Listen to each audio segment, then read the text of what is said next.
Hello and welcome to Down the Slope. I'm your host tonight. My name's Greg. As you all know, I'm not going to start off listing every single part of the day like Liam does. So just an overall hello, regardless of what time you're listening to us. On to Liam. How are you doing tonight, mate? I'm doing all right. Thank you for a Monday night. Doing not bad. Superb. And Ewan, how are you doing? I'm good, man. I'm good. Good said done. The weekend. Oh, well, Jimmy Neutron won't be with us tonight. He's otherwise engaged with work, I believe. So we won't be hearing any silly shouts about how good Christian Doidge is defending set pieces, which may come in handy later on. So we'll just get right into it. We all met up before the game at the Livi Inn. Nice setting. The team came out. I know I was disappointed. What about yourself, Liam? What did you think of the team? I was a wee bit surprised because we'd been completely blindsided by Rocky not being in the team. I was completely blindsided, I should say. I shouldn't speak on behalf of everyone else, but a wee bit surprised to see him come into the team. Maybe a wee bit surprised to see Jair come straight back in as well. Kind of thought he would probably be more likely to be on the bench. But I mean, when I saw the team, I still thought it looked capable, and I still thought it would be capable of putting in a decent performance and getting a result against Livingston. And Ewan, what was your thoughts when you first seen it? I surprised with Rocky. I'm still not 100%. I assume he was serving his suspension from the League Cup. I'm assuming. I've not seen or had read anything that sort of confirmed that either way, but I was otherwise not surprised actually. I sort of expected Jair to come back in. Just I don't know where I'm getting the nod on the first day of the season. Then obviously he missed out the suspension. I sort of half expected that. And obviously Campbell got that knock in the derby, so there was a sort of spot in the starting 11 for him to come back in. What about you? I was disappointed. We'll come on to why I was disappointed. Get to the ground, good atmosphere. I thought the Hibs fans were really good before the game. Turned out in their numbers. Only be disappointed within the first 5 minutes of the game, 5-10 minutes of the game. What was your take on the goal, Ewan? Sorry, mate, I was just choking. I think just to start, did we miss a fire escape? I think there was a fire escape. We were coming in potentially, Stan. And then the Hibs defence obviously got onto that 10 minutes later. No, the goal was really shite, let's be honest. Chabraha plays a really bad pass into the sort of, I'm going to say across the edge, the face of it, you know what I mean? Like across, like it's not across your goal, but it's far enough out. Kenna doesn't react to get onto it. He's not strong enough. He loses out easy. His reaction's poor. Handling, just. I think if I was going to give him anything, he gets left one-on-one. You can't look. Everyone can get beat one-on-one, but you've got to do more than that. You know, you've got to make it a little bit at least difficult for him. He just sort of dangles a leg and loses his foot in. And something for me that's went under the radar, Porteous is standing there. He doesn't even try to cover around. There was an example later in the half where Hanlon covered for Porteous, got a block on Nublu's shot. It could have been 2-0. I'm not saying Porteous is to blame, but I thought could have. You know, he just stood still instead of trying to get in. It was a fucking shite goal. So it was awful. For the benefit of folk not watching on YouTube, Liam is smirking. I don't know if he's smirking because he's posing. I just think it's unbelievable amounts, or if he's not impressed with what Ewan's just said. Liam, please fire back. I just like all I was thinking when Ewan was speaking was there was how many fucking defenders. It's like that analogy. What's the sexist or misogynistic thing about how many women does it take to change a light bulb comment? Mm-hmm. How many defenders does it take to stop Joe Nublu from just running straight through the Hibs team? You've got Noah Kenna jogging. You've got Chabraya kind of running alongside him, having just given the ball away.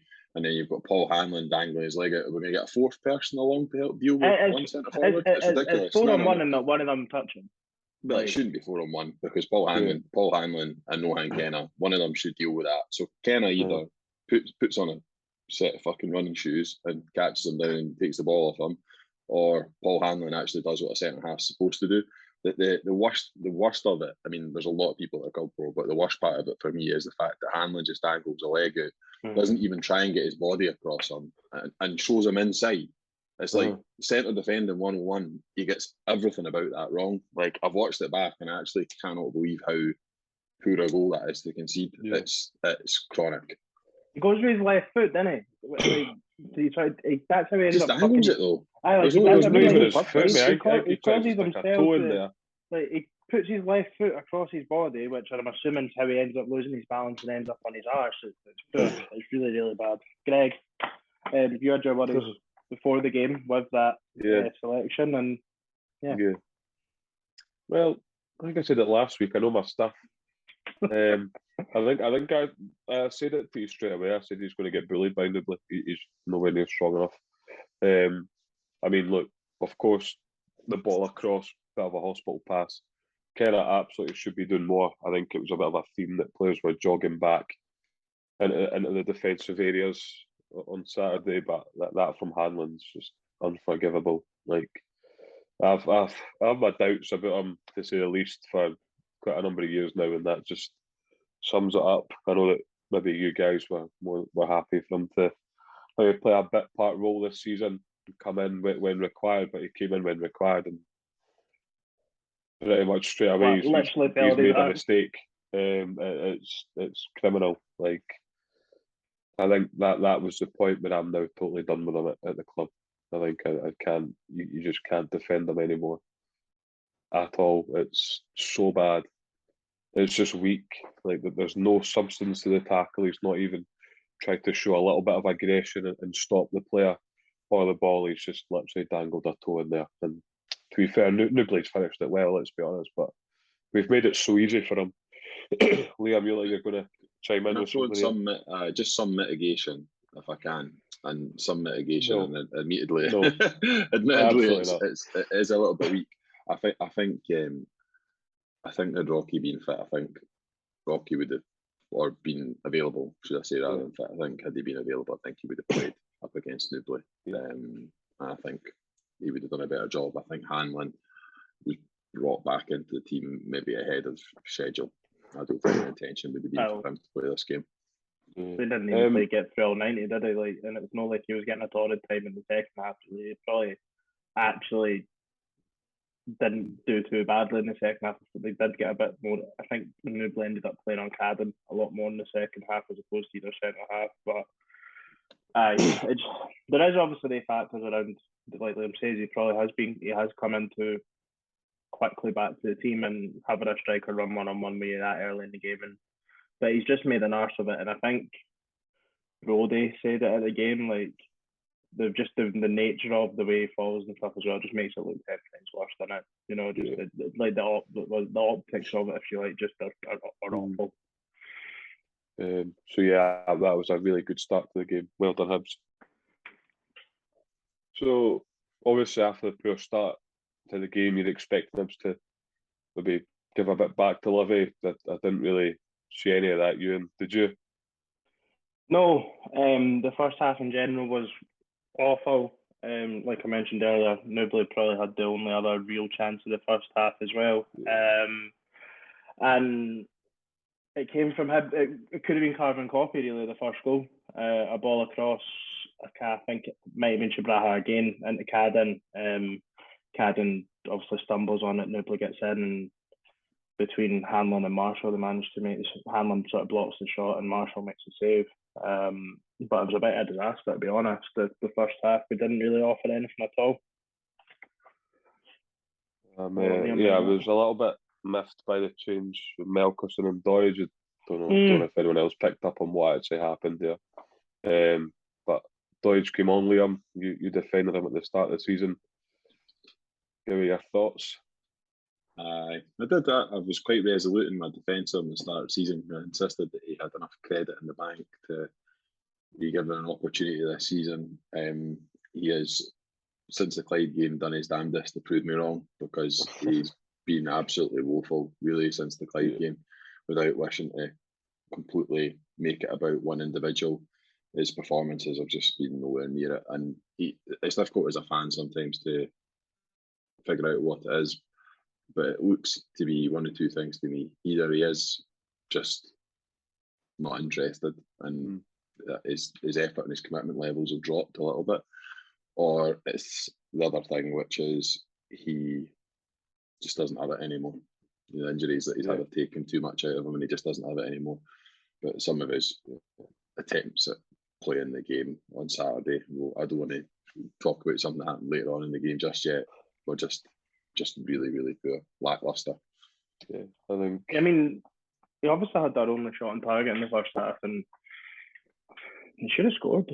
You know, like at the game, I thought it was a really good chance. Having seen it back, maybe it wasn't as easy, but Christian Doige 2 seasons ago scores. You know, like that was sort of his bread and butter. You know, decent ball into the back stick, and he puts it away. I just don't think he's got any confidence. This camera sort of panned him on sports scene after it. You can see, you know what it's like when you see the players sort of talking to themselves and punching the air and all that. Greg Good at 5s and 7s, like. It's like obviously it's frustrating to see. You know, we would much rather he was contributing more to the team, but I feel like personally his head's not in it.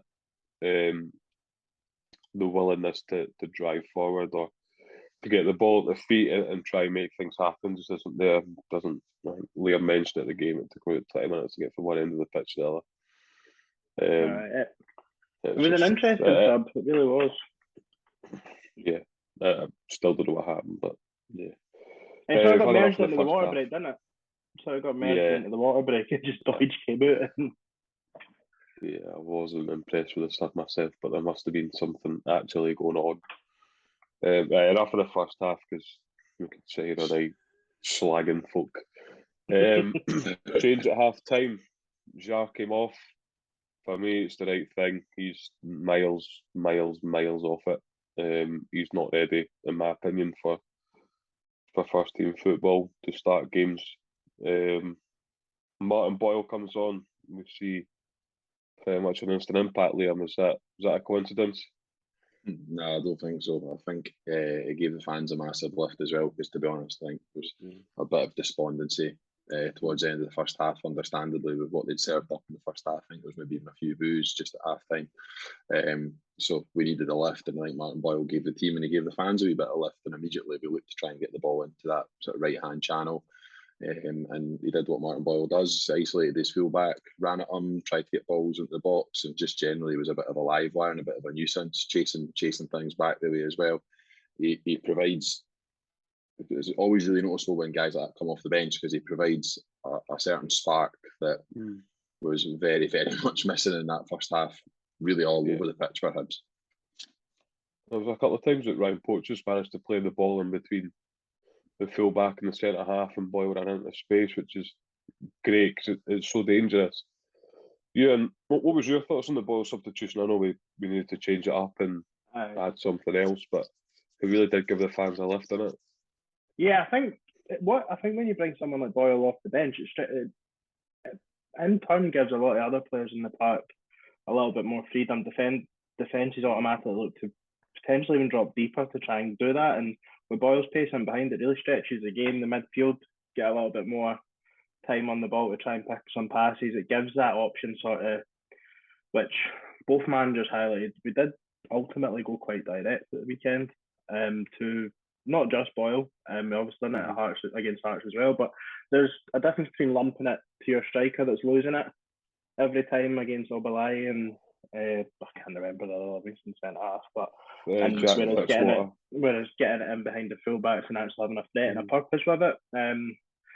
I think it seems to bring the best out of Ellie Yuan as well. I don't know if Yuan, of his own accord, played a lot more off the left in the second half, or if that was that Lee Johnson spoke about a formation that he changed that he made at half time that he feels like we can only really get away with for say 20-30 minutes in a game. He doesn't think we can play it for 90 minutes. Obviously, it must feel like it exposes us too much at the back. And if the first half was probably the worst we've played this season, including Falkirk and Morton, I think at least until the water break, it was probably the best that we've played this season. Yeah, and obviously we get the goal, we get the equaliser. A good corner in. I think someone, I can't remember who it was, but someone got the flick on, and we were actually quite aggressive in attacking the corner for a change. It was your pal, Joe Neal's free kick. Was it? Mm-hmm. Well, the time he did something productive for the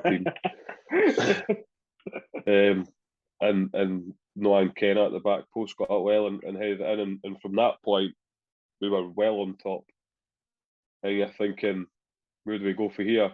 You know, you're wanting to put more pressure on them. They looked a little bit vulnerable at the back at that point. And then we had about 100 corners in the space of 5 minutes and didn't do anything with either of them. But I felt like Boyle down the right and Yuan down the left was causing them so many problems. Just how impressed were you with Yuan in the second half, Liam? I was very, very impressed. I think he's got better feet than I maybe thought he had. I think we saw that with just a little bit more space down the left. He was very good at either isolating the fullback and kind of taking him down the line or going inside of him. He seemed to sort of chop either way.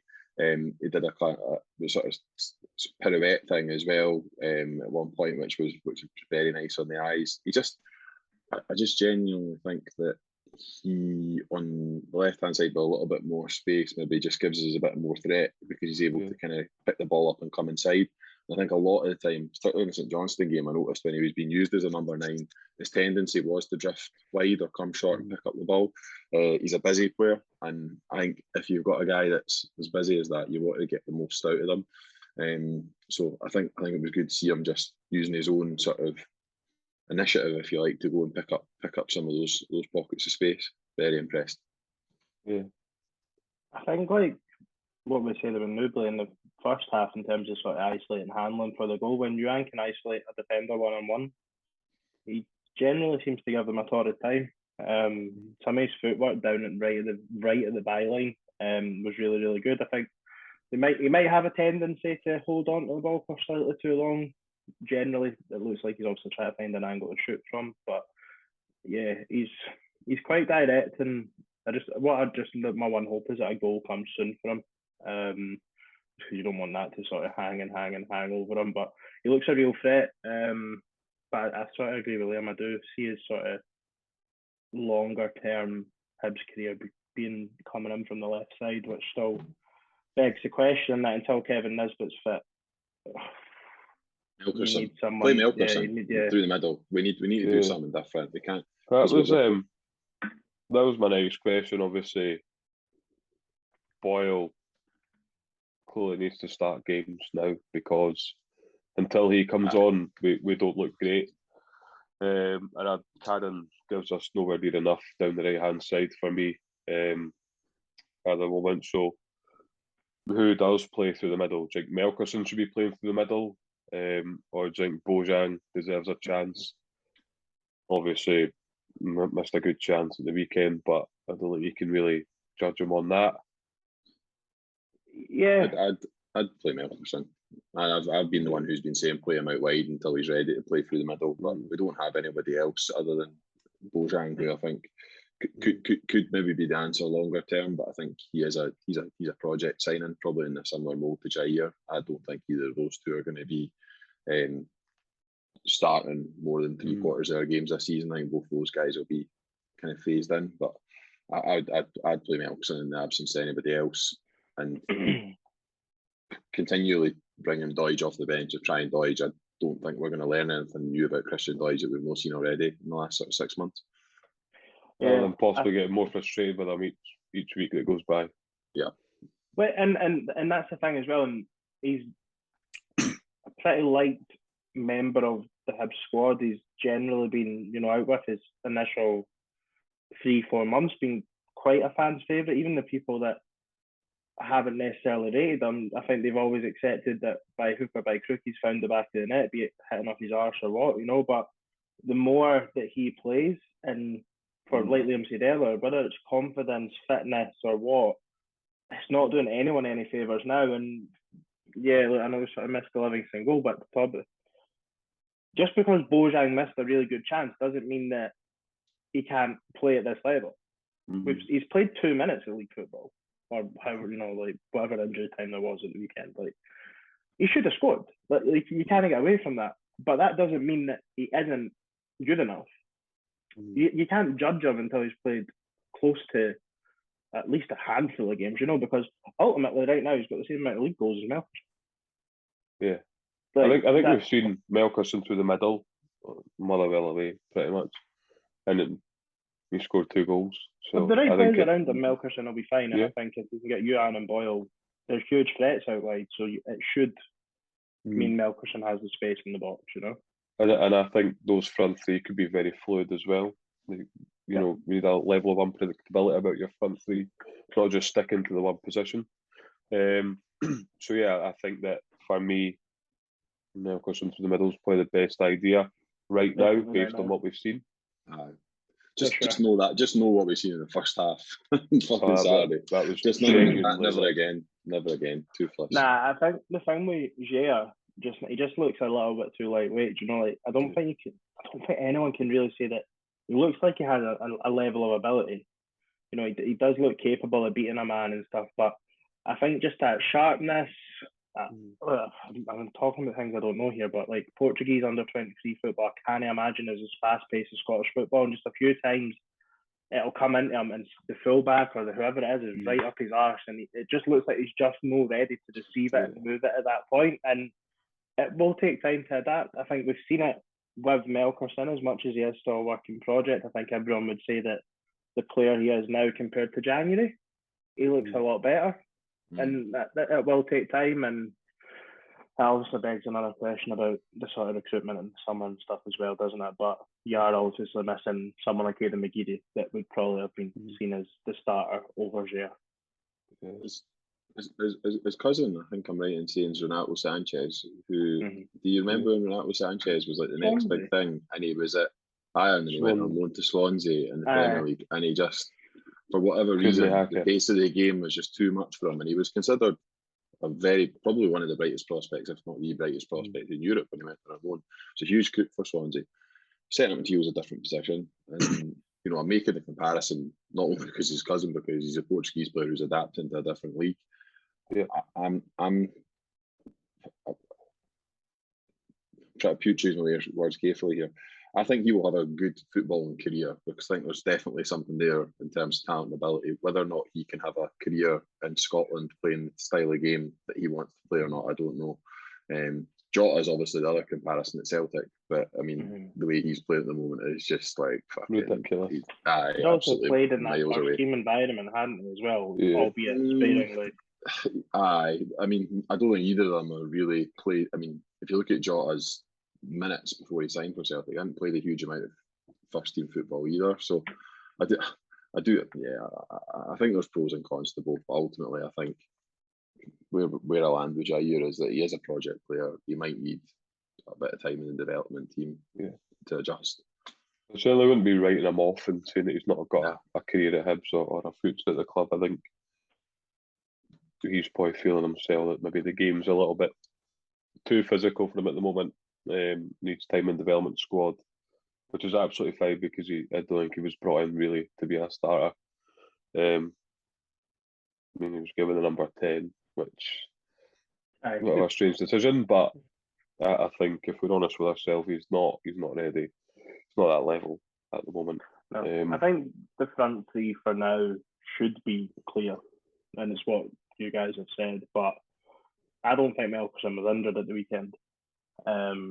So he's been. I heard someone saying. I did think I heard. I don't know if I'm making up or not, but I did think I heard someone say that he pulled up on about 20 minutes. All right. I just heard someone say that, but I couldn't tell you what the source was. Right, I didn't notice that myself. And obviously, if that is the case, but I mean, if someone's getting hooked after half an hour for the manager who post game said that he was very specific in a few targets that he had at half time and full time in terms of players not pulling their weight, that might suggest where Melkerson might have came into that. But in terms of striking option for me right now, it goes in terms of tier, if you like, it's Melkerson, Bojan, Doidge. Until Bojan gets a chance, I'd rather see him come on for half an hour than Doidge, because you know what you're going to get from that, and unfortunately it's not really been proven to be working so far. He's come on in all 3 games, hasn't he?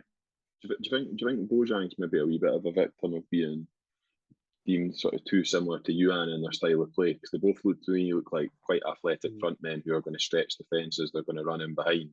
And he's looking at them thinking, I don't want two guys that could do that. I want a guy that starts that can do that and a guy that comes off the bench that can do it. A bit different, yeah. Probably, because for me, what I've seen of Bojang is Bonnyrigg, he had one chance, he was composed, he got in behind, he was composed enough to take it under keeper, and a really good clearance stopped it from going in. It would have been otherwise really good finish and composed goal. And, he was on the pitch for 2 minutes and he was in the right place to score. Now, yes, he didn't, but he obviously he knows where to be. I know that sounds so fucking stupid, but Doidge was on the park for 60 minutes and had one header. And really, what else did he do? The footballing cliche is that he gets into the right positions, and that's exactly where he was. And Doidge didn't do that the full game, the full time he was on. Other than his chance, which he really should be doing better with. But yeah, and then it was from that point, but before the Livi goal, I felt like we were on top. And then, look, people can moan about the refereeing decision not to award a free kick, but for me, you really need to defend the cross much better than the free kick in the box. Liam, being Christian Doidge's number one fan. No, after the weekend, I'm not renewing my membership. I'm handing my card back. Yeah, I mean, look, he's never goal. He's marking. He's marking Obalai, who we know is a threat at set pieces. He's a big physical player. He attacks the ball. Cross comes in. Sounds daft, but he really needs to be doing so much better there. Obalai's a big boy. I can testify to Obalai being a big boy. We bumped into him after the Player of the Year. So we did. And I'm a big boy myself, but I've mind looking at him thinking, fucking hell, he's a man mountain, and he's probably the same. I reckon he's probably the same height as me, but I reckon a few more kgs of muscle than I'll ever have. A few. And Doidge, for me, is he the right person to be marking him? I'm not sure. I think Livingston have got a couple of threats in there that are obviously quite big lads, but for me, Doidge he's not paying attention. His effort to get back in position is half-arsed. There are so many problems with it. See, if I was watching that on video analysis back on Sunday or Monday, whenever they go in to do video analysis, I would genuinely be embarrassed sitting with fellow professionals watching that. Both goals, Hanlon and Doidge, both of them. Lee Johnson said there'd be extensive analysis. Oh, did he? On a scale of 1 to extensive, how quick do you think the analysis should be? 30 seconds. It's Greg, like, I watched the goals back today just to make sure. Everyone else's goal side. Just to make sure they were really bad. Just to make sure they were as bad as the team at the game. The second one, everyone else's goal side. But I was like, maybe there was a bit of miscommunication. We'd just changed their centre half. It's not something that normally happens. Players will probably have their specific people to pick up at set pieces and stuff. But everyone else's goal side. And then it goes Obalai, Doidge, and I think Yuan's at the back of Doidge. Doidge is no close to Obalai before the free kick gets taken. He never gets even level with him. And by the time Obalai headers it, he's a good 2-3 yards behind him.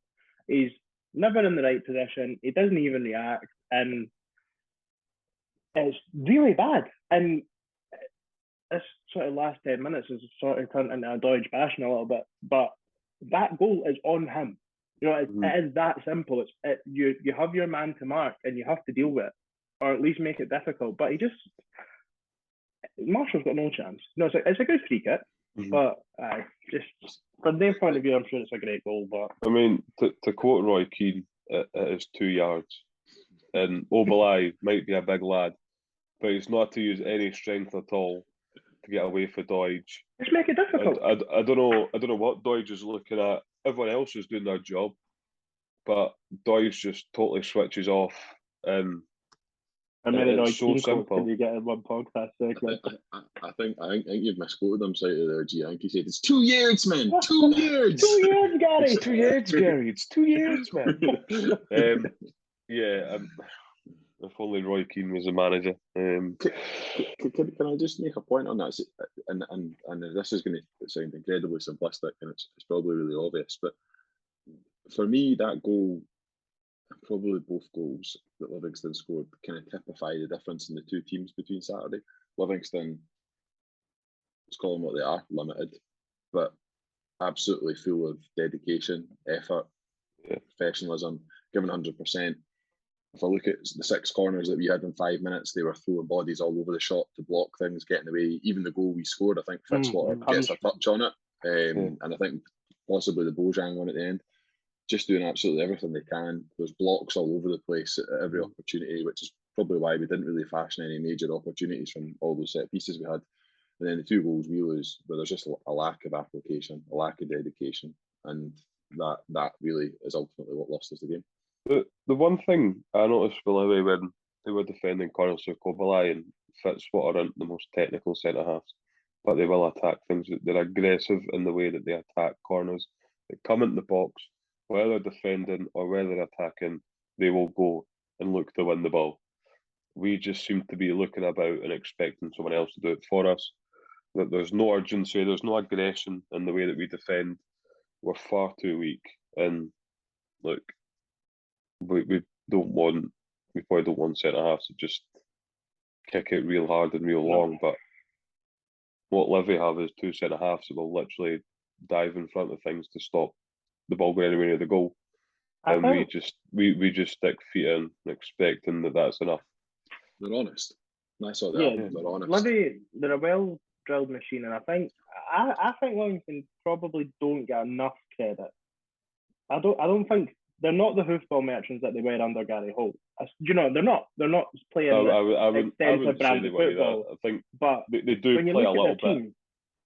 Even if you look at the team, I don't think Joel Newbley's biggest strength is his aerial ability. I think he's demonstrated that on enough occasions at the weekend. He's strong, but his feet. There was a time down in the second half, they were down the far corner, and I went, right, Hibs, you're doing well here. We were just sort of holding them in the corner.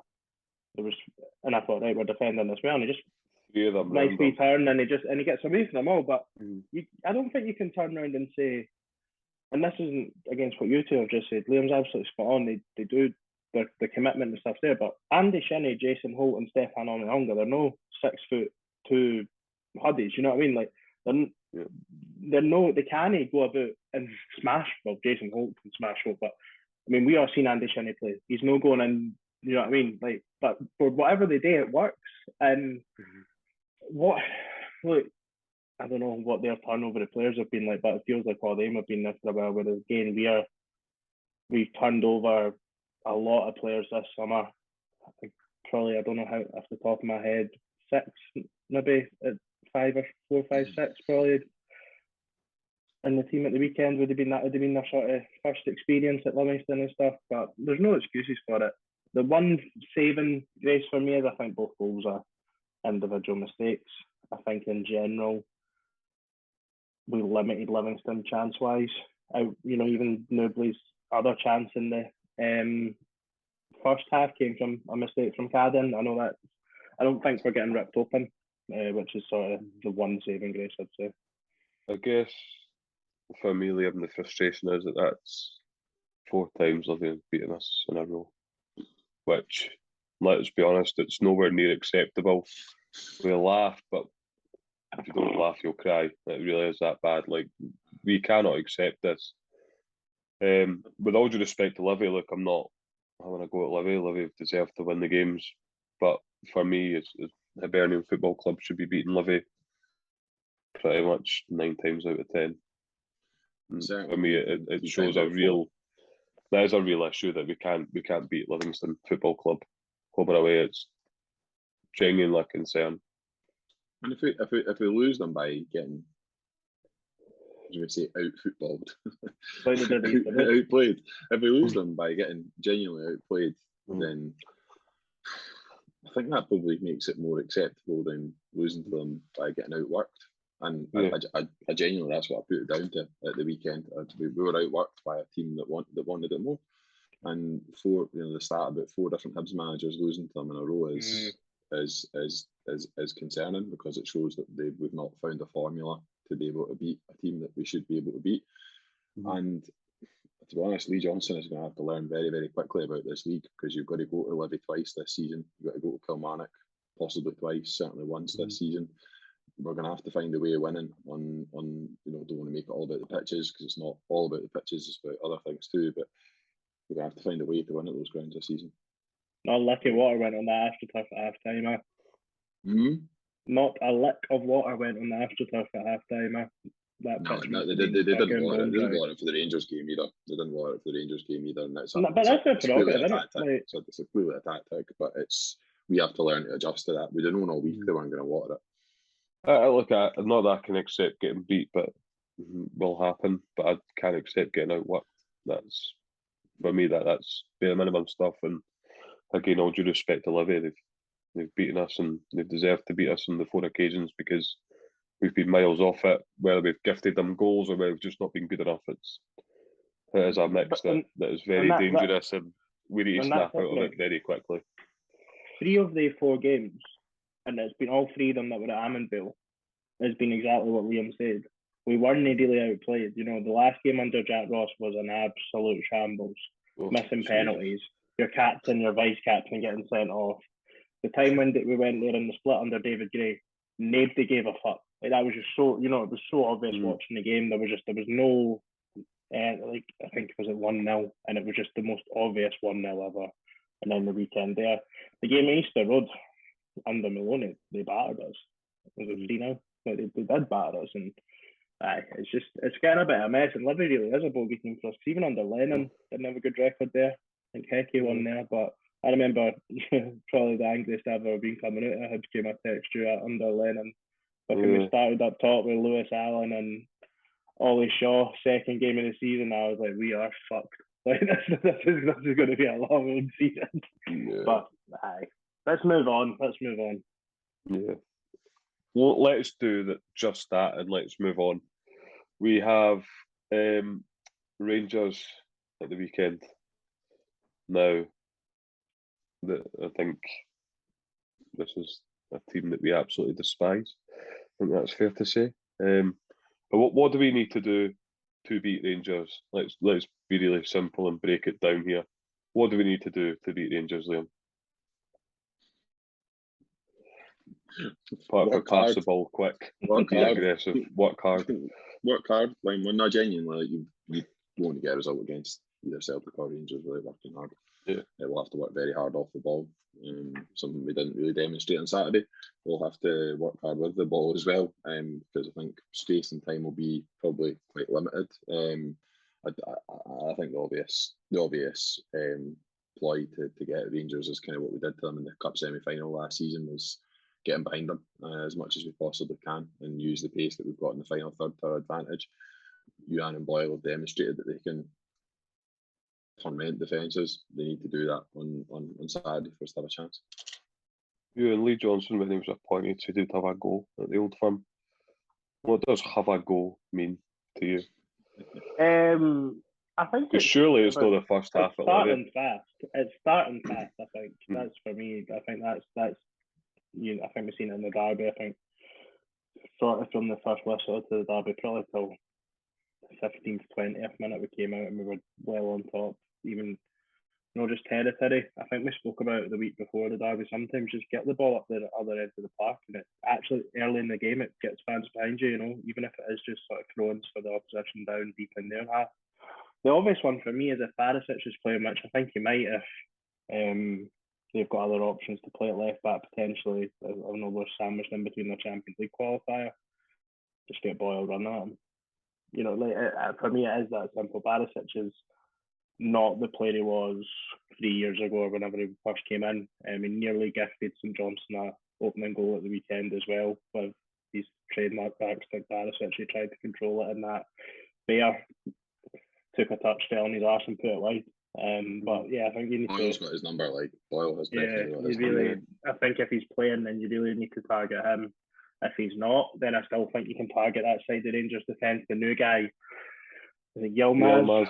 I think sort of what the chat I heard from sort of Rangers, I'd listened to whether it's Super Scoreboard after their game against Kilmarnock. I think They said that he appeared quite nervous and stuff. So that left hand side for me is somewhere that you really need to target, and you've just got to be top in terms of commitment, and got to be switched on.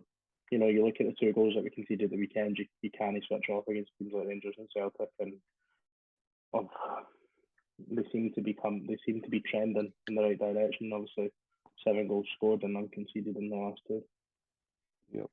Liam, might seem like a pretty straightforward question, but who do you want to see come in, and who do you want to see drop out for Saturday's game? I probably recall Rocky on the basis. I don't think he did a huge amount wrong before his suspension. I think we did see when Porteous moved to right centre back, I think we did see him look more comfortable and better on the ball. So I think we are going to lose a little bit by having him in there. I think there's a decision to be made about which one of those 2 plays right and left, because we're not going to have Rocky expecting to take a huge amount of time on the ball at left centre back anyway. So I think I'd play him. I'd obviously bring Boyle into the start, and I'd probably take Tavares out of the team for him and go Melkison through the middle. And then I think I'd probably change the midfield slightly as well. I think I'd go. Oh, fuck it, I can't believe I'm going to say it. I think I'd go. Kenna, Newell, and Doyle Hayes. That's massive, 100%. Yeah. I don't even think that's a question. Henderson probably had his worst game and had to stop the weekend. I think after a promising start, I feel like he's had 2 poor games now. Where he's really not influenced the game the way that we would hope he would. And I don't think even playing him out on the left is an option at the moment, because Juan's doing even more performing so well out there. Ultimately, he's not scored any goals, but he definitely is contributing to the team out there. Would you change anything from what Liam said there, Ewan? No, I would definitely get Rocky back in. There's actually one more change that's in my mind, but I don't think I would make it for Rangers. But I would be seriously thinking about getting Cadden at right back. I really would. I don't. That's not because of what I said pre-season in the slightest. I just think he was really, really poor on Saturday. You wrote Miller off in pre-season as well, so no, any right backs. This is the thing. That's what I was going to say. And I knew if I mentioned Miller, bring back Tom again. I knew if I mentioned Miller, you guys would highlight the text I sent at Falkirk. But we've signed him to play right back. He's not kicked a minute in league football. That sentence doesn't sound not kicked. He's not kicked a ball in the league. Cadden. Isn't he really? He's had a slow start to the season, and who's he going to be up against? Ryan Kent. That's a worry for me. You probably need to be quite physical with. And Miller, I'm not sure I would make the change for this game. I don't know if it's the right thing to do, bringing someone in for their first game against Rangers. But he is physical, so he might just and if they don't think Boyle's ready to start, then you could even, you could put Cadden up to the right-hand side of midfield. But no, I'm going to say it. I know Miller. I'd bring Miller in for Cadden. I'm glad we got there in the end. And Jake Doyle Hayes has to come in for you and Henderson for me. Definitely. Thanks, Ewan. I'm glad we finally got there in the end. For me, drop Hanlon, obviously. For me, I think Cadden looks more like a marathon runner right now. He shows nothing with the ball at all. He just runs up and down the wing. That's about it. It's painful to watch at times. Was that when he got brushed off the wall by Newbley? Sorry, no. Embarrassing. That wasn't even the worst part. The 5-yard pass that he couldn't control and let go out of play, that summed it up for me. That sums up his start. And I think we're all signed up as number 1, 2, and 3 on the Chris Cadden fan club, by the way. And I just think if you're going off in merit on this season so far, not being good enough. No, miles off. Not close to it. Don't get me wrong, I like him. I think he can add something, but right now he does his run up and down the line and produces nothing, which for me isn't good enough. I would agree with bringing Jake Doyle Hayes in as well.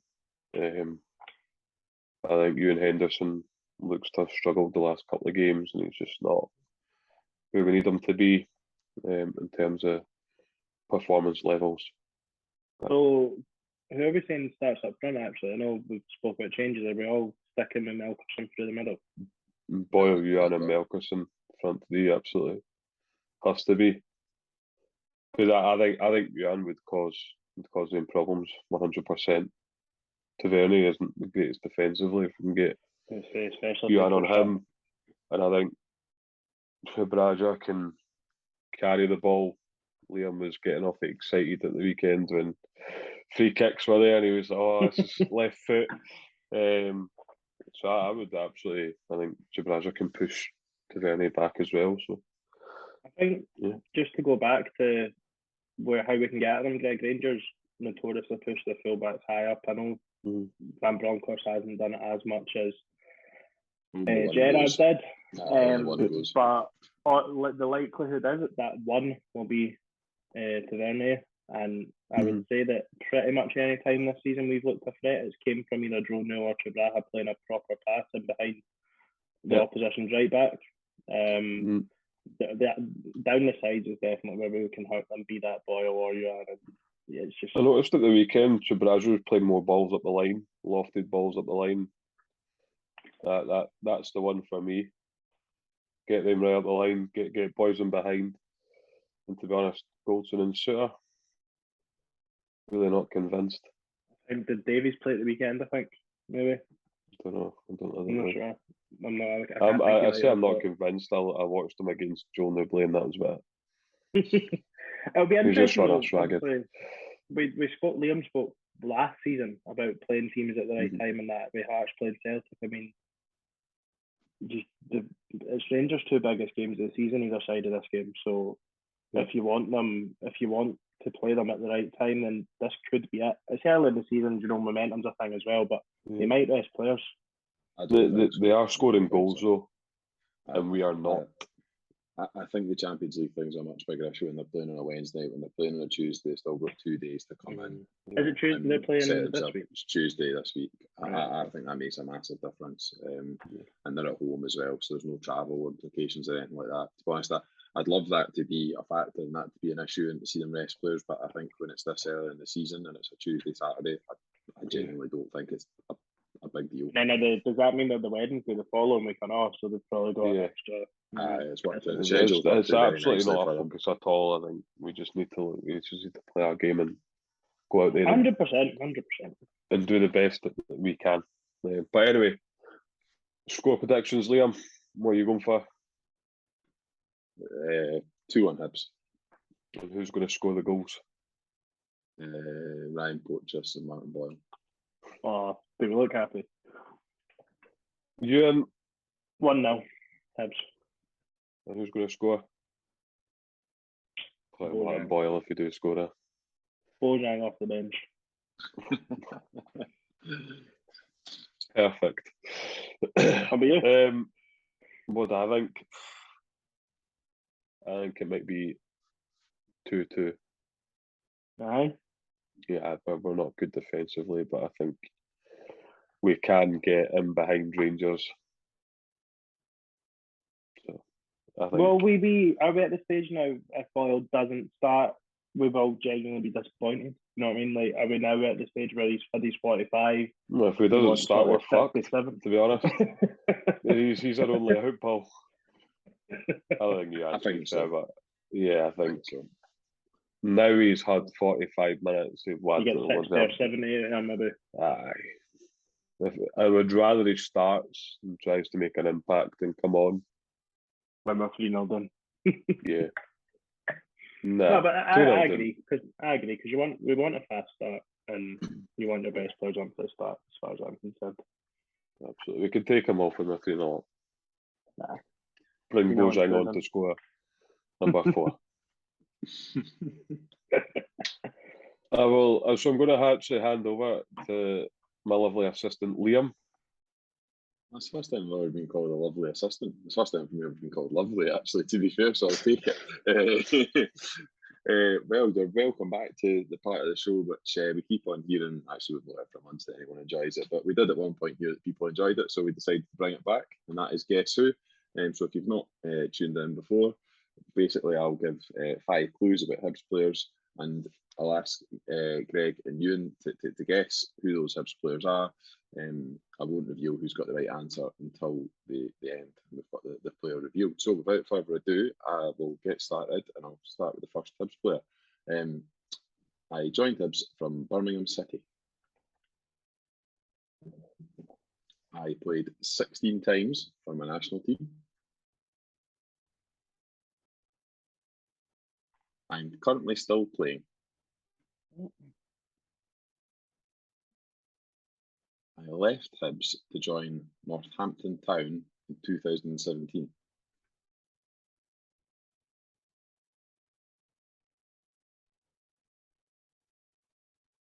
And final clue is the club I'm still playing for is Connors Quay Nomads.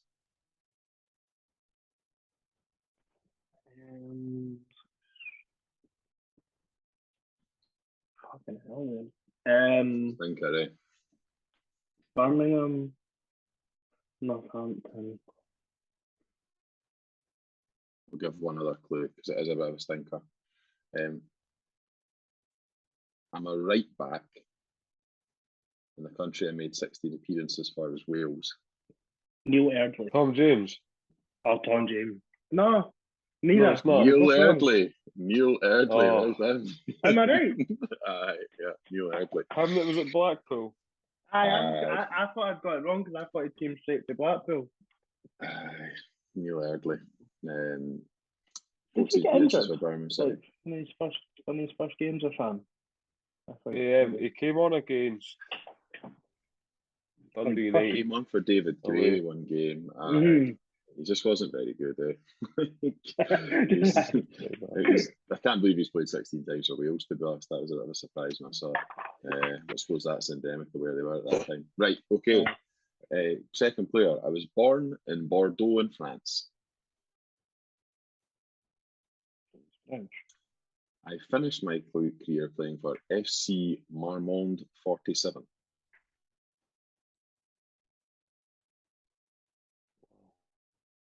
I left Hibs to join Dunfermline Athletic.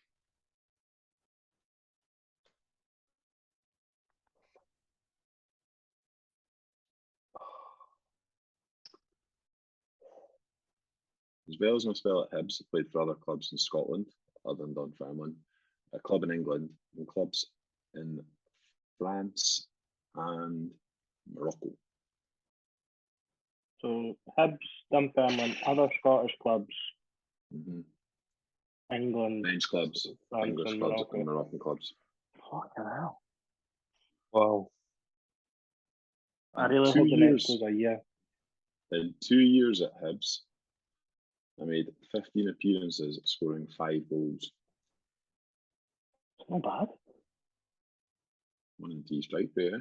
Oh, that's fucking take that, bite your hands after that right now. Christian Doige would never. 5 goals, 15 games. Actually, been a relatively final clue. I was going to say he's been a relatively prolific striker. You can have that.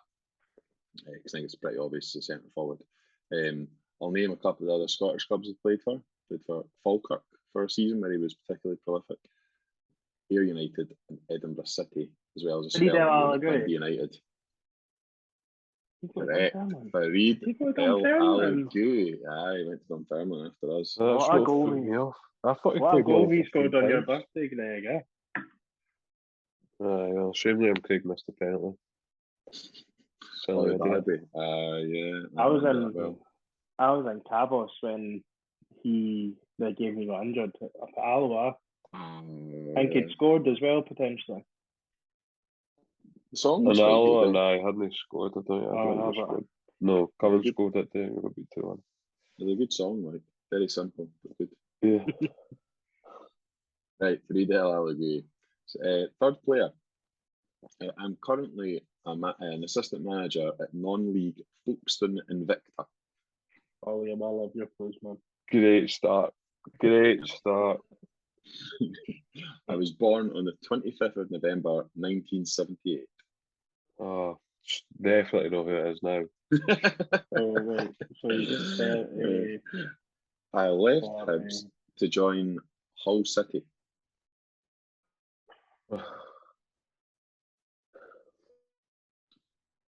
I made 20 appearances during the 2003 to 2004 season.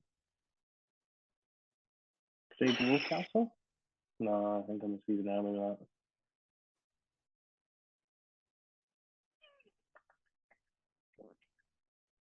Final clue. I'm a ginger-haired left back. Oh. Can he be? Is it, aye. Can he be? Genuinely can he be? Is he ginger? I think he was. I have to wait till he's guessed, eh? Can he be Roland Edge, surely? Correct. Roland Edge. Fucking no danger, man. There's no danger. Hull City signed him. No And chance. Hull would have been toilet then, right? Like, Mate, Probably championship, I would imagine. that is grim. He was... Did he join us for like Gillingham or something? Aye, Gillingham. Made 100 appearances for Gillingham and joined Hibs. Whoa. Wow. He was minging. Right, fourth player. 2-1 to you so far. Fourth player. I am currently still playing in the Scottish lower leagues.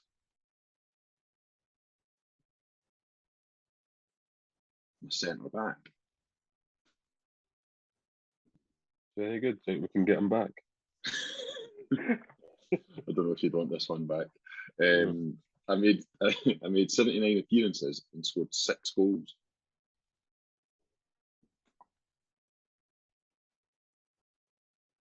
Liam Fontaine. Going I out. left Hibs to sign for Cheltenham Town. Jordan Foster. Oh! Mate, I seen him last night at Travis. Did you? Aye. Well played, Jordan Foster with the fourth clue. Didn't even need the final clue. Gee, just went right in for it. Cheltenham Town. What was the Still played final? for Kelly Hearts, of course. He fell off the face of the cliff, didn't he? Yeah. Came in and... Did he get injured? Was he a bad injury sort of season we went down, or...? I want to say that Lee Johnson's dad maybe signed him for Cheltenham Town. Maybe. Was Gary Johnson Cheltenham Town manager for a while? Could have been. It might have been. Yeah, but it's almost as if you're reading your clues off of Wikipedia. So. No, I know. I could have. If I had gone back to 2016 or whenever it was he joined, I could have checked. I can't be arsed. I'm not interested because we've got a decider. the final player. It's all on the line for the title of Guess Who champion. He was Cheltenham manager 2015 to 2018. Oh, he was then. It must have been Gary Johnson. Give myself a point for getting one of my own clues. Well Right, done, Liam. okay. Fifth and final player. I was born in Paisley. About half the players were signed under Jack Ross. I represented my country at under 17, under 18, under 20, and under 21 level.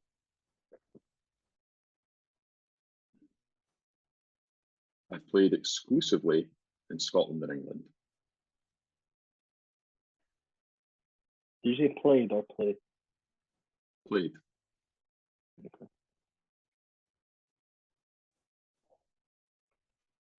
I joined Hibs on loan from an English League One side. Great. Superb. In the 2019-2020 season, I made 13 appearances, scoring 1 goal. For us? No. Yeah.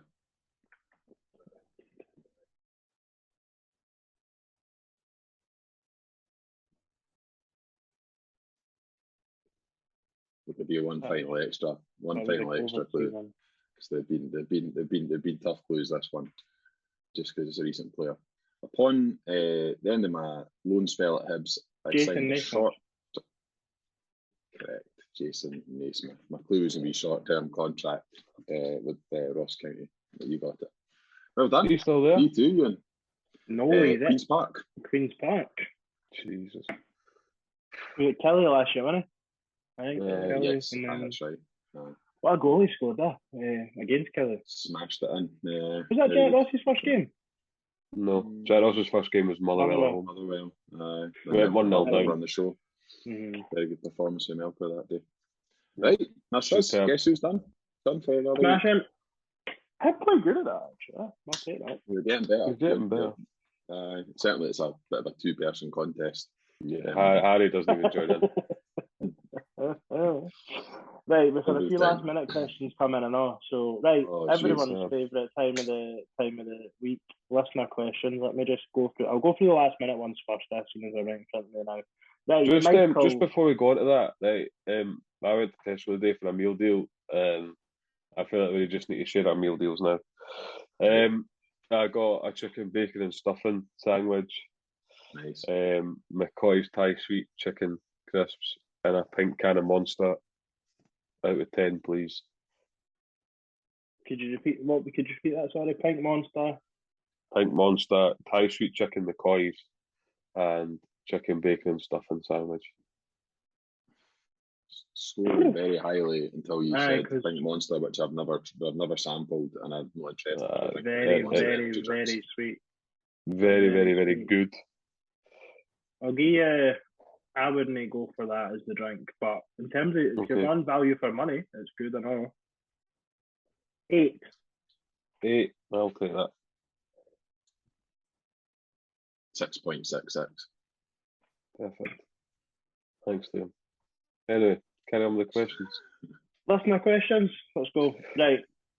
Hi, Beat or I Die, Robert Scott. Manager rule number 1. You must play players you've signed ahead of any youngsters, even if I said players are blatantly not ready for the first team. Why?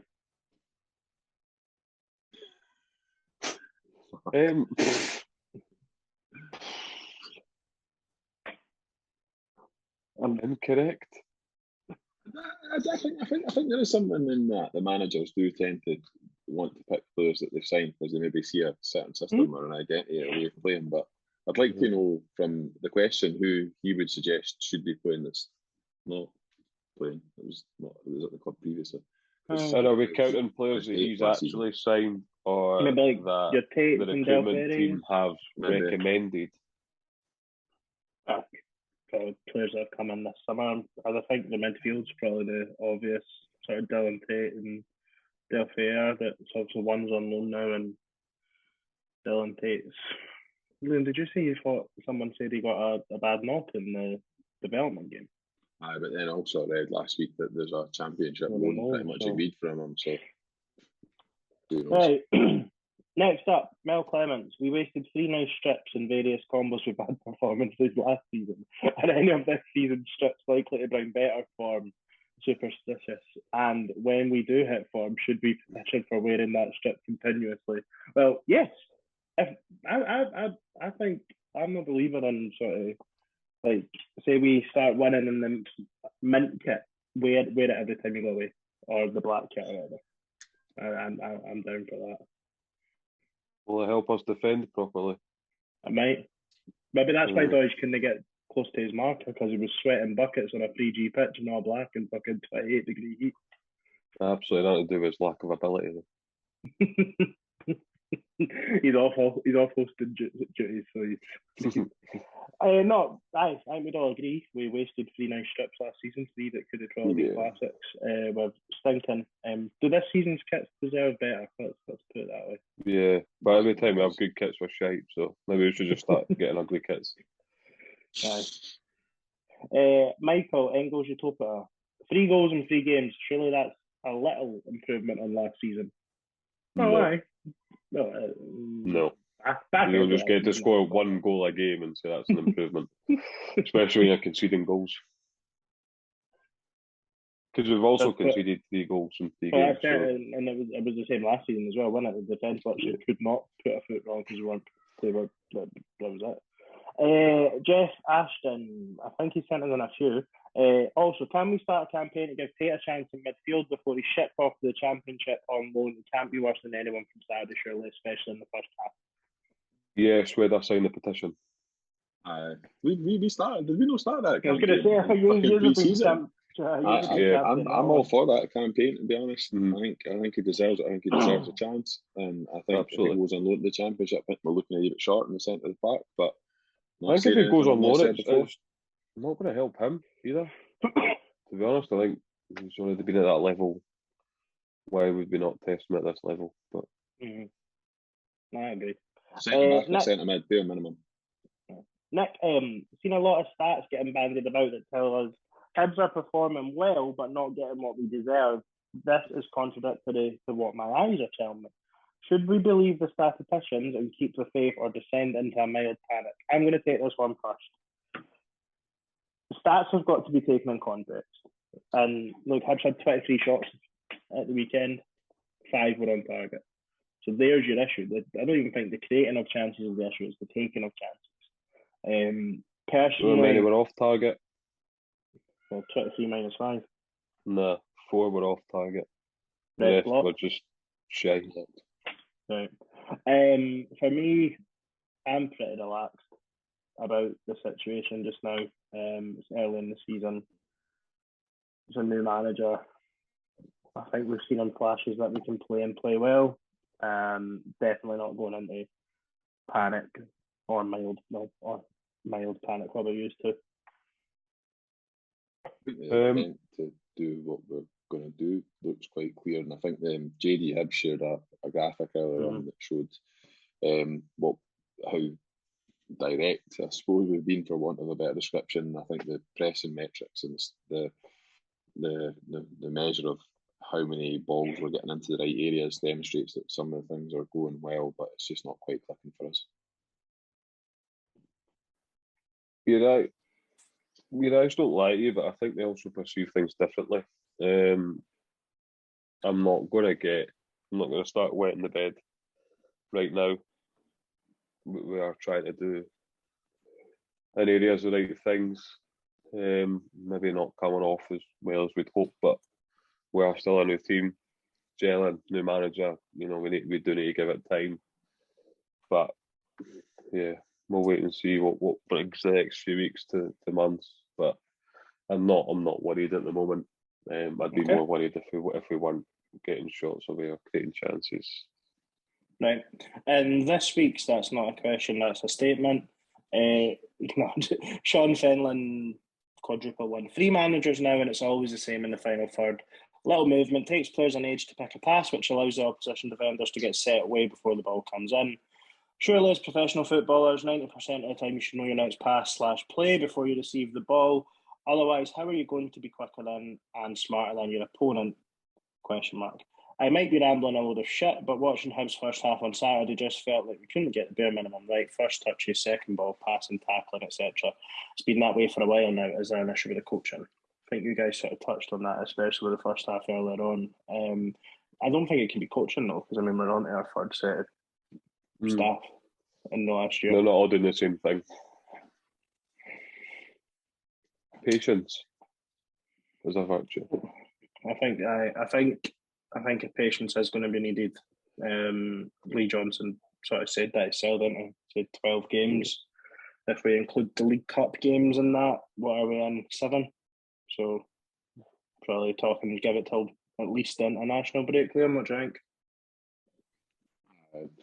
First round of fixtures, then assess it. I think you don't always need to pick a pass. Jan went himself and got a couple of shots on goal. And sometimes I like to just be a bit more greedy with the ball. I feel like sometimes we want to pick the easy pass and the lazy pass and the pass that doesn't get the fans on them. So, yeah, I don't think it's a coaching though. Cool. Shuffling asked, and we've sort of just touched on it, but why did Del Ferry and Tate not get a fair chance to see what they can do in our midfield? Yeah, not sure, because both looked fine. They looked all right when they played in the League Cup, and Tate obviously I think only featured in that period, and you guys had the benefit of seeing him in development games. But it's a strange situation. But obviously Del Ferry's away getting first team football now, and still playing in development team. So maybe we'll see more of him in the second half of the season. Yep. Thanks for answering that question, Ewan. Moving on.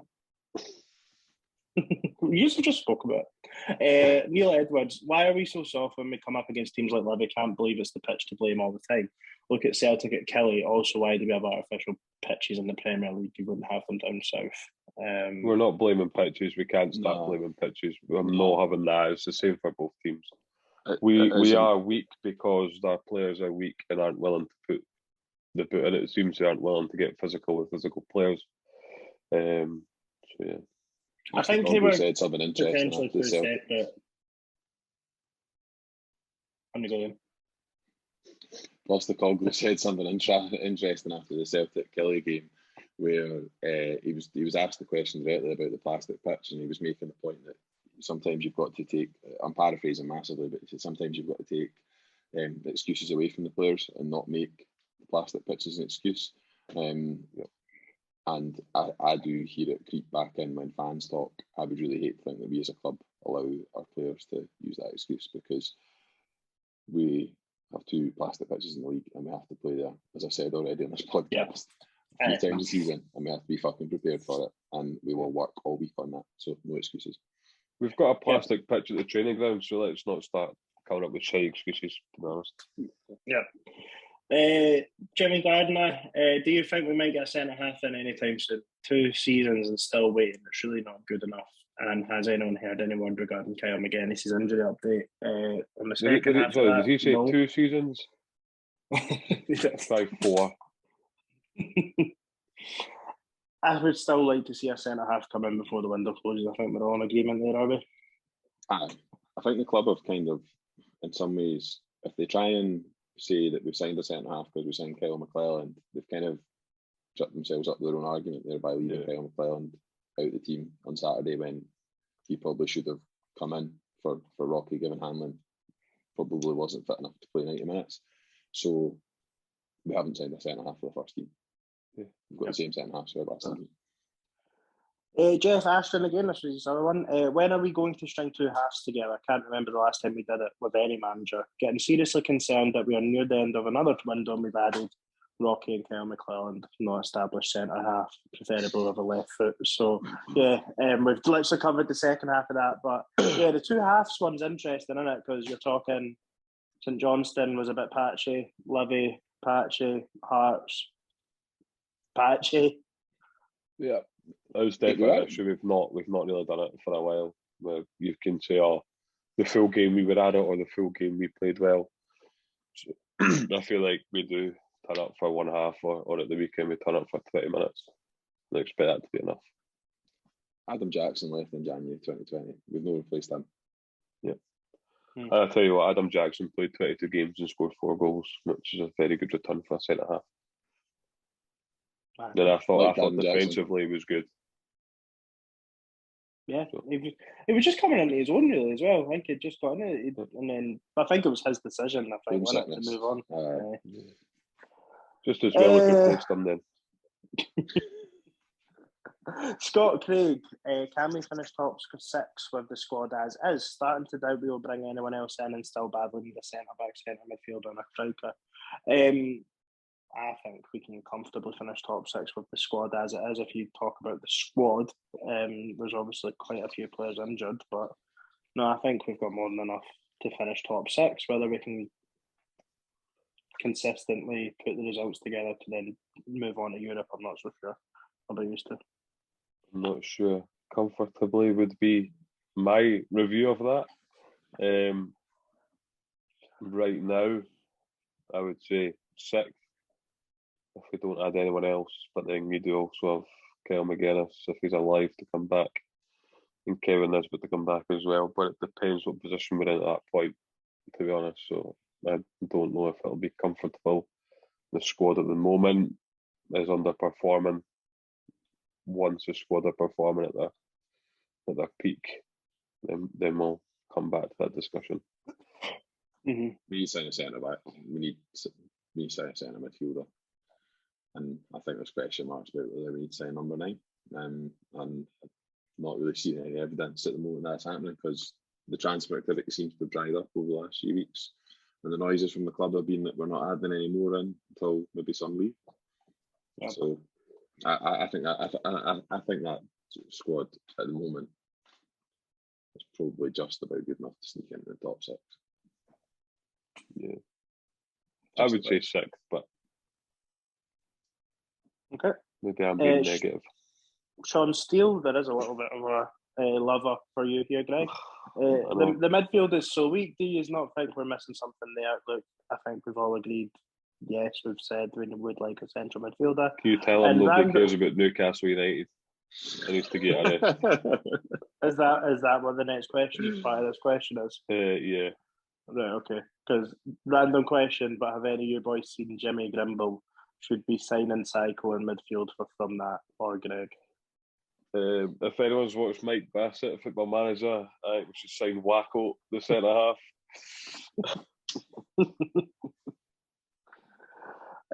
Fast Prickers is asking Greg, did you enjoy yourself? I would also like to say, I can't play midfield. I'm a wing limited back these centre days, half. lad? Yeah, well, wing back, aye, to an extent. Aye, Fattest Prickers, Greg, did you enjoy yourself at Travis last night? Loved it, absolute pleasure seeing Fattest Prickers as well.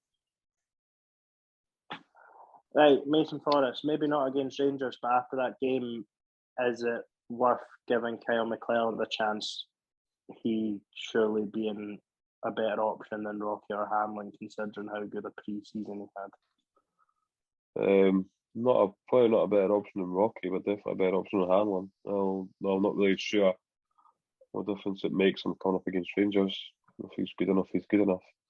And to be honest, I think he would definitely be ahead of Hanlon for me. I think he's actually a good centre half. He can win headers and he can also play out for the back. So I wouldn't have an issue with that at all. Is it potentially a bit like the Bojang situation where until he gets the chance, you're really not going to know, and it's maybe worth giving him that opportunity, Liam? No, I don't know. I don't know with McClelland. To be honest, I think he does look quite neat and tidy on the ball. Probably defensively not really seen him be tested enough in the games that he played to really make a judgment call on him. He wasn't really tested in the pre-season games.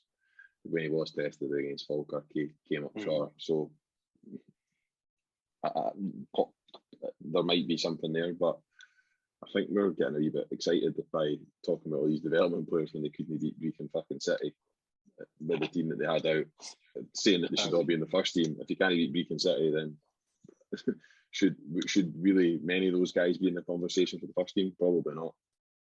Yeah, no. Sorry, they'll win the league in 5 years with the development players we've got. Right, some size in 10 years' time. Honestly, people honestly need to give that a rest. Like, please give it a rest. Oh, jeez. Raymond Brown, Sunshine Relief. Have you seen Groundhog Day, possibly in the Livingston area? Yes, once or two times. Thanks for your question, Raymond. PTSD. Right. AKA Rab, I am Rab. Should the SFA tell Livingston to get a proper pitch if they want to stay in the top tier of Scottish football? No. Same for Kelly. It looks shiny. It's embarrassing. No. I do think it should change, but I don't want to be an excuse. I do think it should change, personally. I'm William. I think I was watching something the other day and fucking Darvel had a grass pitch that was like laid perfectly and looked like a carpet. I think top flight clubs should be playing on grass, but it doesn't provide an excuse when you go and play on it. I mean, however, we would be moaning in the winter when Livy's pitch is like a field. So, but why would I? Well, I know why a Livingston pitch would be because they didn't turn on the underground heating. But why would a Livingston or a Kilmarnock pitch be any better or any worse than a pitch at Ross County, where you know what I mean? So yep. I think. And whether I don't necessarily agree it's an advantage or a disadvantage, but I think at some point a decision should be made that we need to go back to grass pitches, personally. But obviously the clubs should argue about the income that they can generate from it. Look, I think grass pitch is the way forward. But I don't think the SFA can tell them. But yeah, look, we've seen the pitches at Livi in recent years when they've had grass. It's not great, but it is surely better than Astro. But then again, managers would come up with the same excuse as if it's like a field. So, We need to stop making excuses for these teams and these surfaces and just get on with it. Yeah. Right. What are any positives you saw from the game? Can be a player performance or something tactically. That was Jack Kell, 1875. Positives, Boyle looking a lot sharper probably than he did against Hearts. Aye. Ewan, positive, massive positive. Aye. He was a massive positive, particularly second half. Very, very good. And David Marshall, probably another positive again, making important saves, making saves that I don't think our goalkeepers would have made last season, or goalkeeper would have made last season. Well, we seen our previous goalkeeper at Livi diving to save I don't know what. Fuck, aye. So, I mean, I think he's made 2 crucial saves in the game. He's made saves last week. He's going to. Although it didn't happen at the weekend, he was going to save us points. Absolutely. The other positive is that Liam was looking handsome in the fag kit. Hibs didn't get him to model that one. Hibs sort it out. Noah Skinner, Greg, you can just stay quiet on this one. Is Paul Hanlon good enough for the starting 11? In my opinion, he's definitely not. And if Hibs had another left-foot centre-back, then Hanlon wouldn't be getting a look in. We should be looking at something better. It's as simple as that. We should be out there looking for a left-sided centre-half, as we should have been looking for a left centre-half a long time ago. We won in the squad. Fucking Liam Lindsay said at the start of the season. Fucking sign go out and get him. Just sign a left-sided centre-half. I don't know what it's insane that he's still at the club, to be honest. That should have been a target since fucking May. Yeah. I mean, you can't just say it's been sprung on him. He's known about it for fucking months. But he is nowhere near the level we need him to be at. And right now, frankly, he shouldn't even be getting on the bench. And even when Hanlon's been performing well, we've always been an injury to Paul Hanlon away from a bit of nature. Especially, we went for however long playing a back three. We only one player that could play the left it. It's been poor planning on that part. Stevenson left centre back. Played Stevenson left centre back in the back three a number of times last season. Right, John McIntosh, who I think he's removed all his flags since it was John that had all his flags in his name last week. Thoughts on the Livi admin trying to be funny now? I'm going to come in here and say anyone that thinks it's a good idea to knock off Hibs' choose patter is probably best left alone. The club done a good media campaign, and let's just leave it at that. Livingston poking fun at it. It's their prerogative, isn't it? They're desperate to make a beef for us, eh? Absolutely desperate to have a beef for us, but they're just fucking. Certainly doesn't keep me up at night. No. However, Paul Hanlon's defending does. It's their prerogative to do that, and I genuinely couldn't give a flying what they do on their Twitter. Choose this, choose that. Choose recycled power, whatever. Stuart, Big Stu, 1964, was fearful for Greg's sanity after that first goal. Not the second was any better. Have you ever seen so many squandered consecutive corners? I'm assuming it means that's right. Time in the second half. Correct. My sanity was long gone. I've genuinely, I can't even remember too many games I've seen that many corners in a row. That was mad. I think it was six in the space of just a few minutes. It's wild. Yeah.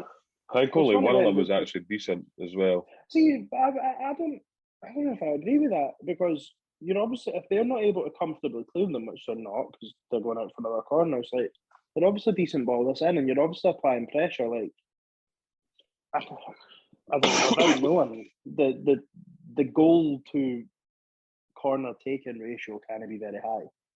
So I don't know. And I think we actually look a bit of a threat from set pieces this season. Obviously, that's 2 or 3 goals this season came from sort of set plays or second balls from set plays, haven't they? Haley, and is this the last question? No. Oh no, fuck, there's more. Right, Haley. Dreadful first half, of course, but thoughts on people just spending every pass/tackle screaming at the team. I understand sometimes it's not to the standard, but do we not support the team no matter what? I'm talking literal screaming, by the way. She might have been close to us, Greg. What do you think? No, I think she's got a point, because it's the third game of the season, and Yeah. It seems like, again, we're one result for fucking everyone Meltdown. gone full-blown meltdown, and like, give it a little bit of time. Like Liam said earlier, the first round of fixtures, like, it is a long season. I don't know. People have had, I think in general, I mean, look, go back and look at our predictions. It's been quite a pessimistic summer. Yeah. We win at St Johnstone. We draw against Hearts. All of a sudden, expectations risen beyond belief, probably more than it should be. We go to Livi and get beat. But see, ultimately, see if someone had offered me 4 points from the first 3 games, I probably begrudgingly would have went, aye, all right, that's probably about where we'll be for the 3 games. Like, that's the issue with this football club, is that people accept mediocrity. But it's realistic, Greg. I would not be a new accepting team. 4 points for the games. Come on, Ewan. If you're being a realist, if you take your Hibs hat off, if you were like a fucking Scottish football pundit or that, you'd probably have Hibs doing it, getting 4 points for the games. Genuinely, I think, and especially where we are as a team, you've got to give the team a chance to develop in that. I don't know, especially after the League Cup campaign. Did you say that Jonathan Sutherland said Aberdeen have had a great start to the season after 3 points for 3 games? Yeah, we must have an unbelievable start to the season. If everyone wants to go and watch Sports Scene from, I think it would have been the Sunday night one when they do the quick roundup of the Saturday games. Jonathan Sutherland, when it came to Aberdeen, said after a superb start to the season or something, and then Mikey Stewart sort of very quickly said, "Well, next weekend's huge for Aberdeen because that's going to really, I don't know how they've got, but perception and stuff, because they've just played Motherwell and St Mirren at home and taken 3 points." Jonathan Sutherland asked him if the Rangers game was really To be fair, they are scoring goals, but again, they can't defend clearly. No, they got a lot of credit. I know, but this wasn't an Aberdeen question, but they got a lot of credit for what they've done at Celtic Park. But I mean, I don't know. I thought Celtic. I thought that's why they got nothing at the game. Anyway. So I thought Celtic could have taken 4 or 5 off them. I wasn't actually that impressed with Aberdeen and Celtic. It's difficult. Why do teams get credit for keeping scores low when they get beat? Fuck knows. Anywho, Ryan Melville, who's actually just texted me. How far past finish is Christian Doidge? Text me enough, to be fair, he's an absolute cheese craver. He's a fucking copy and total paste log burner. Love you, Ryan. How far past it is he? Miles and miles and miles past it. Even Liam is admitting it, so you know it's true. I'm just holding my hands up on that one. I wanted to give him benefit of the doubt, but he's shown nothing since the Clyde game. He's shown nothing since the Clyde game. Right. Jamie Robertson, this is an interesting one. Mentally sign a whole new team but still get scudded by Livingston. Out of 11, how many improved the first team? Hibs summer signings: goalkeeper Marshall, left back Braha, Rocky McClelland at centre half, Miller at right back, Kenna and Henderson sort of sit like holding midfielder, centre midfielder, Boyle on one wing, Tavares on the other, Yuan and Bojang up top. So that's sort of 4-4-2. For me, you're looking at Yuan, Boyle, Marshall, Henderson's to be fair, I'd probably say Boyle, Henderson and Kenna are all improving the team from last season. Marshall and Chibraha. Let's be honest, Chibraha's an upgrade on Doig.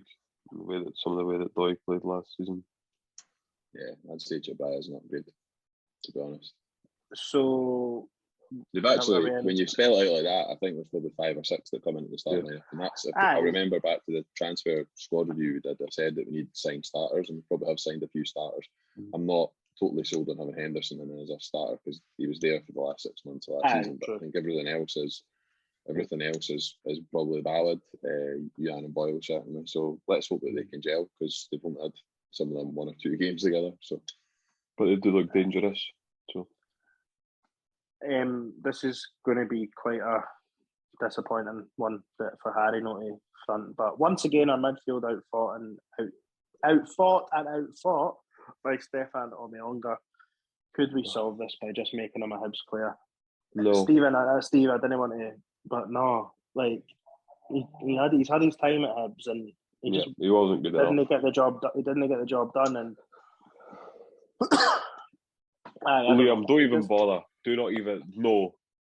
Would like us to be a bit more imaginative with the transfer targets that we go for, i.e. not signing ex-Hibs players that play for Livi.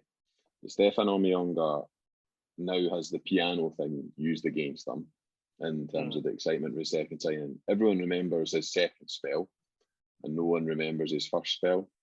And I think if he hadn't had that second spell at Hibs, there would still be a clamour for him to come back, because I think he was pretty decent in that first spell, pretty decent. Probably an above average January window signing.